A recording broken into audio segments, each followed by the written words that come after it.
Welcome to Don's Manufactory. Well, I gotta kind of clean up my bench here. In future videos, things coming up about distributors, I think you'll find interesting. Yeah, there goes the furnace because we're down in the 30s today. Here, let me just give you a little bit of a turn. I've got gaskets. Oh yes, oil pan gaskets. So what I will be doing today, look at that, original Ford box. This is an OEM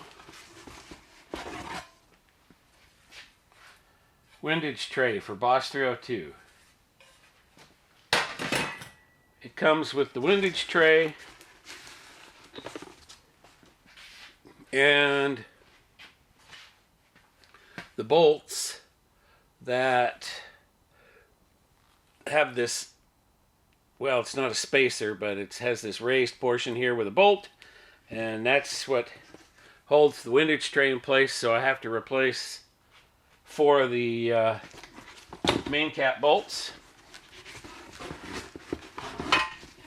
So that's pretty cool. The original OEM windage tray, which is what I thought was in there in the first place. Okay, and what's the other thing I got?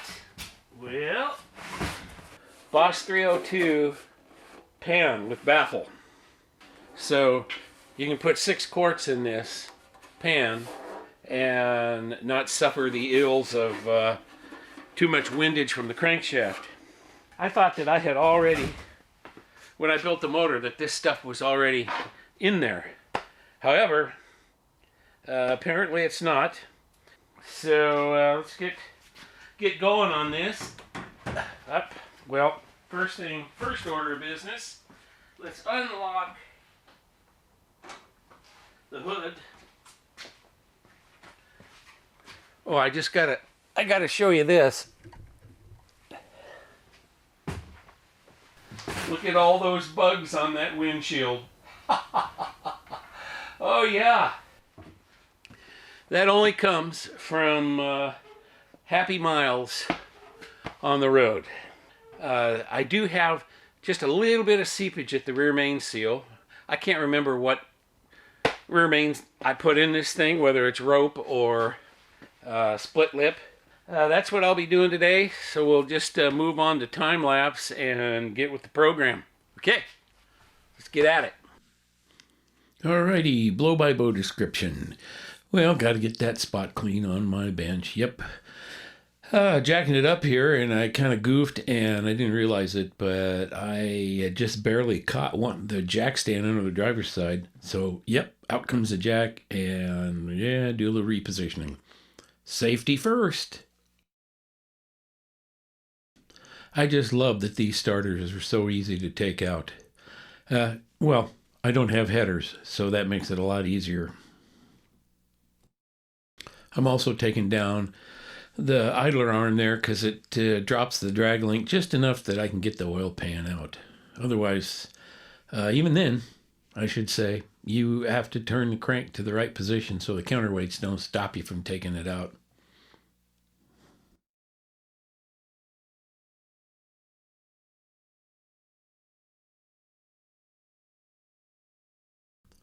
Boy, it was really stuck a lot more than I thought it would be, but hey.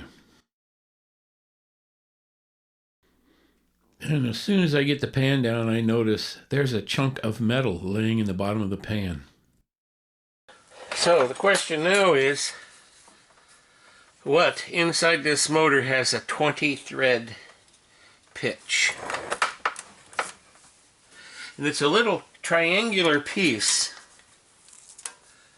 like a corner of the oil pump here, you know, with the, but then no, there's no corners missing.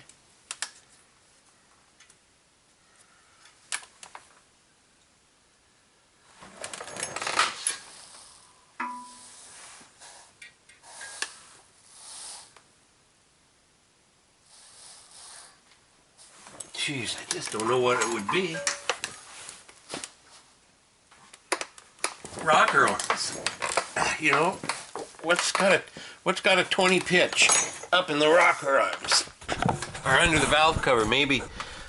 Well, the valve cover bolts, there's just nothing down here that's got a 20 pitch, you know. It'd have to be, we're probably looking at a 1/4 inch bolt, wherever a 1/4 inch bolt screws into.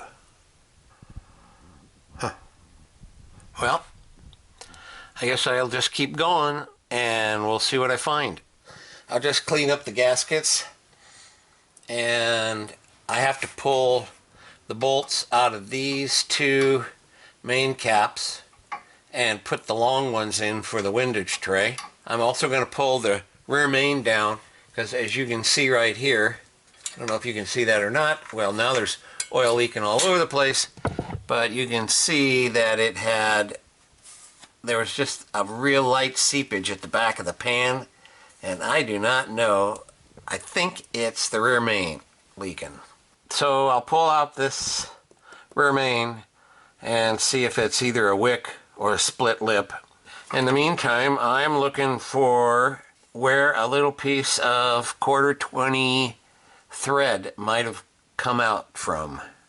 So maybe a little piece of the block broke out up here where these bolts go in, but geez, it would have to be down towards the bottom, because I mean it is a blind hole, because it worries me when I see a piece of broken something in there. So remember, I'm still chasing a noise, and if you see something like a broken piece of metal with threads on it inside your motor, well, that's a pretty good indication that maybe there's something wrong somewhere.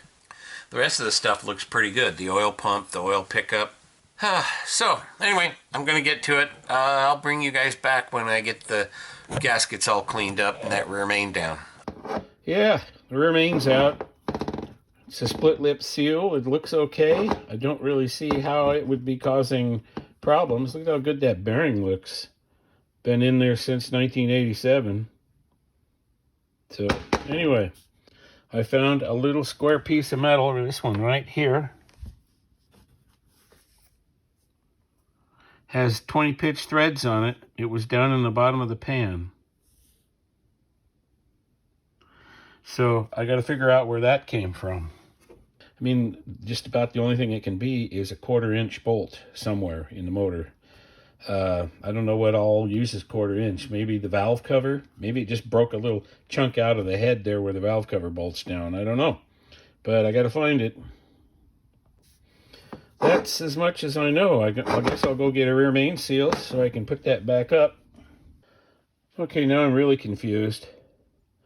I built this motor, and this rear main seal has a D4 part number on it. 74 Ford part number. So here I'm changing over the main cap bolts to the ones that are needed for the windage tray, and the rear main is already up because the battery died on the camera, and well, you missed it. You blinked.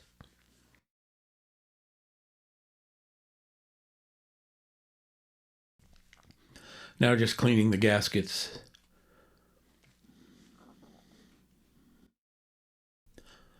I just realized that in some of these scenes I'm talking to the camera like it's not on time lapse.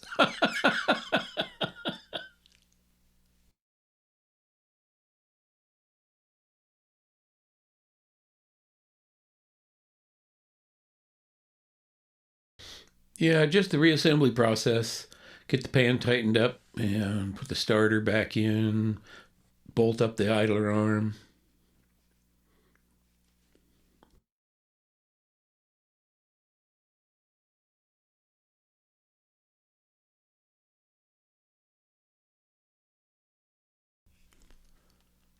And as soon as I go to bolt up the crossmember, oops, there's no room. The member is hitting the pan.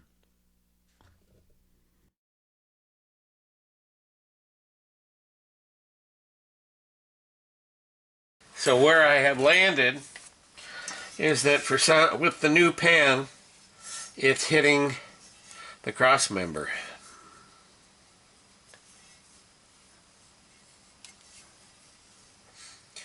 So what I have to do now is I either have to dent the pan or undo the motor mounts and raise everything up. Could do that. Well, that's not doing a whole lot.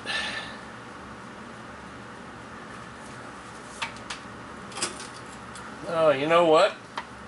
The motor mount's bad on the driver's side. Well, I gotta replace the motor mounts. Dang, it's too late to buy any. Yeah, it's like 50% sheared. Well, I certainly have enough dang tools down here now, huh? Because the way it is right now, it's not gonna work. Okay, that's it for tonight. Let me get myself over here so I'm a little on camera. Hello there. And I just discovered that the pan is hitting the crossmember. Just enough right in this area right here that it's hitting. Now I have my choice. I could dent the pan right here. But you know, it's got the baffle in there, and so all of that's reinforced. So I'm not going to do that. Got to replace the motor mounts now, and that'll reposition the motor, and that's going to change the driveline angles, and yikes. We'll see what happens. Sorry about the battery going dead, but as you can see here, I used, okay, here we go. As you can see, I used a one-piece pan gasket. So what I ended up doing, because I'm working upside down here, is I just sprayed it with number 90 adhesive, and then sprayed the block with some number 90 adhesive. Then I put the RTV in the corners and just stuck it up there. And it worked really great. And then I just put those bolts in, put the pan up and put the bolts in, and voila, it were a done deal. Hi, welcome to Don's Manufactory. Well, I got hung up on parts, still hung up. When I was putting the car back together last night, I discovered I had a broken motor mount. Well, half broken. Wasn't enough to make the motor jump out of the engine compartment or anything, but I could tell that it was about halfway sheared, the rubber. So I had to order the motor mounts, and they're not here yet. In the meantime, this Boss 302 pan does not fit perfectly into the 66. Number one is that there's an interference problem between the pan and the crossmember. So right here, wow, it's a little warm. I just got through welding a little 1/4-inch pad on the end of the crossmember here, so that it drops it down that 1/4 inch. I'll get you underneath when I start fitting it. I have finished. Finally. Just getting my tools out from under the car here. And I'll grab you, show you around, show you where I ended up.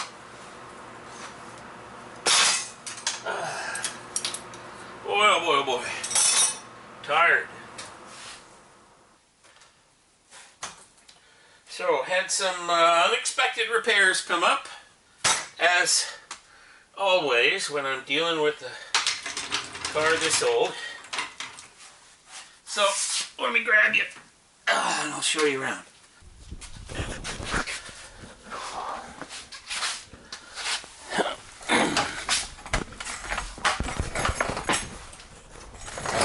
Well, there it is. So, let's see. Just so you can see, there's how much clearance there is to the crossmember, and that's with my little 1/4-inch pad welded onto the thing to lower it down. Okay, steering, you can see how tight the steering is. It just barely fits too. Motor mount. Driver's side motor mount was bad. And of course, you know, I'm a drag racer, so it wouldn't take it long to fail completely. And I went ahead and put another one on the other side too. So, Boss 302 oil pan, windage tray. It's just a little fatter, so you just got to make a little clearance. I ended up using a block and the jack, and just kind of work this part of the pan up just to get a little more clearance on the steering. It's looking good. I'm just about ready to drop it onto the ground and put some oil in it. Well, I gotta put the fan back on and all that stuff too, because I had to jack the motor up so far to get this driver's side motor mount off. I don't know if you can see this. I'm just going to show you there. I'll put the light over there and kind of hope you can focus on it. You can see how little clearance there is between that 351 Windsor manifold and the motor mount. I actually have to grind part of it just to get a little extra clearance. Passenger side just goes right in just normally. That's about it for under here. So I just thought I'd show you. Yep, I've got comp cams roller tip rockers on the type for with the alignment rails on it, so I don't need a plate. Yeah, it was nice to know, that none of the springs had broken after all these years. Not doing too bad for 40 years old. While I was waiting for the motor mount, which took, a day to get them in, I decided to clean up the valve covers and painted them up. Anyway, I gotta get the front of the motor on, so I gotta get busy. Yeah, I'm gonna let the car down, and I'm gonna start off putting 4 quarts of oil in the pan, and we'll see what the dipstick says. Supposedly, with a Boss 302 setup, you can run 6 quarts. Anyway, we'll see just how true that is when I start putting oil back in it. According to these here spark plugs, everything is perfect. Mixture, timing. These plugs have been in Betsy since about 2001 maybe. I think I screwed in new plugs when my daughter and I went drag racing in 2001. I'll leave a link in the description for that drag racing video from back then if you care to watch it. Well, that'll wrap it up. Betsy is back together and running. I did a little, got the valve covers looking sharp. A little bit of detail, the first detailing work I've done under the hood so far. Boss 302 oil pan shows it takes 6 quarts to get the dipstick to read full, just like it did with the other pan at 5 quarts. So there you go. It's definitely a 6-quart oil pan. And the only thing I can say is it's at the same level, because the dipstick hasn't changed. So it's the same level as it was before in terms of how far below the crankshaft the oil is. So the pan must be just enough fatter down there to squeeze in 1 quart. Gee, the pan is the lowest thing under the car now. Okay, well anyway, new plugs are in, so Betsy's tune-up is done. I did find something though. This little clip was laying on the floorboard. It looks to me like it came off of the wipers in the wiper linkage. And I got my clunk I have to go after anyway. So looks like I'll be doing the wipers here real soon, because I live in Oregon and wipers are a necessity. Thanks for watching Don's Manufactory. I'll catch you later. Right now, it's road test time.